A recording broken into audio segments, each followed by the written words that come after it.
What 2017 holds for California gun owners. California governor signs draconian gun control package.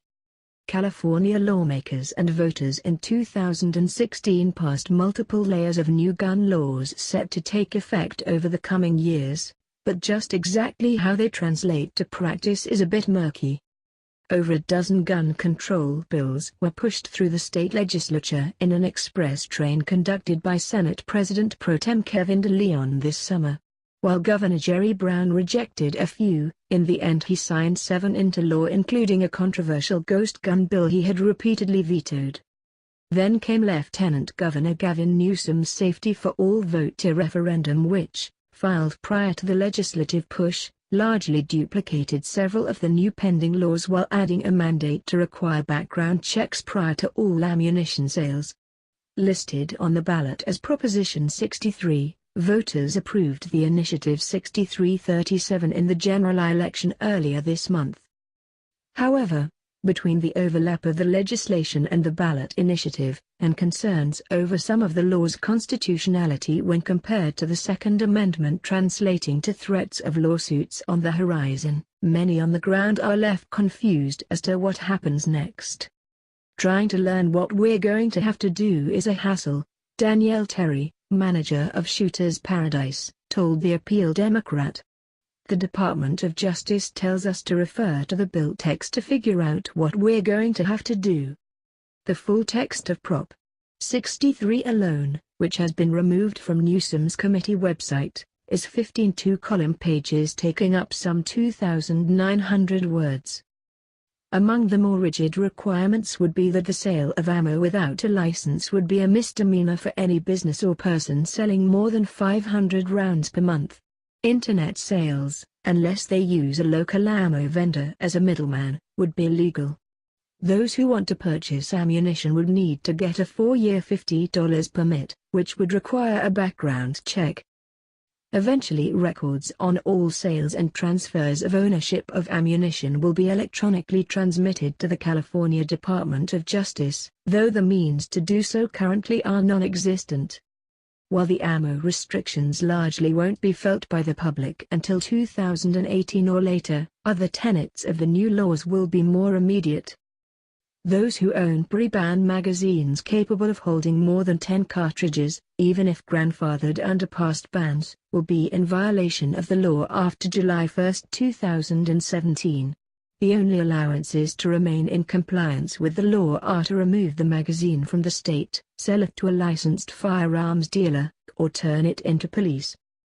The ghost gun bill signed by Brown changes the definition of a firearm under California law to include an unfinished frame or receiver that can be readily converted to the functional condition of a finished frame or receiver, which could make ownership of 80% lowers and some gun kits a legal gray area. Such raw components would have to be regulated in the state just like other guns, including having a serial number registered with the Department of Justice, transferred through a licensed dealer, and fall under DROS fee schedules and waiting periods for first-time buyers.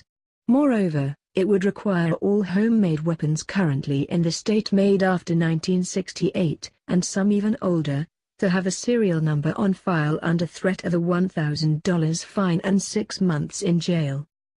The magazine confiscation and the mandates on homemade guns raises the specter of non-compliance, which is often seen in arbitrary bans. Recently, in Connecticut, just 50,000 guns deemed by the state to be assault weapons out of an estimated 500,000 in circulation were registered. On the heels of New York's SAFE Act, which expanded the state's definition of banned weapons, just 44,000 were registered with the state out of an estimated 1.2 million thought to be in the Empire State. Prior to Prop. 63's passage in California, gun owners rallied at the state capitol and promised they would not be handing over anything.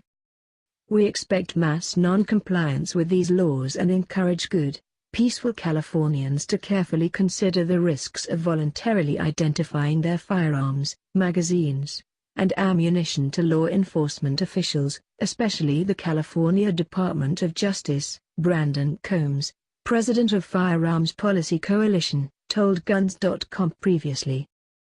As for how the new sheaf of laws will affect guns on the market in the state, the California unique bullet button has been banned, but other variants that mean to comply with the new law are already on the market. While some gun makers have announced their last batches of some of their California-compliant rifles, with a market of some 13 million estimated gun owners in the Golden State, there likely will continue to be X and R of various designs on store shelves that meet Dodge's new guidelines.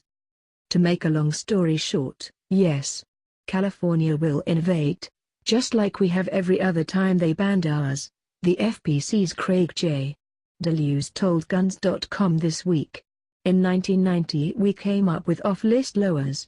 In 2000 we invented the bullet button. 2017 will be no different. Once the rigs are out, we'll know which of the already proposed or soon-to-be created innovations will allow California gun owners to own these firearms while remaining in compliance. What is known and expected by the state, in a fiscal analysis of Prop. 63, is that taxpayers will be on the hook moving forward for potentially tens of millions of dollars annually, related to new court processes, law enforcement and regulatory costs associated with the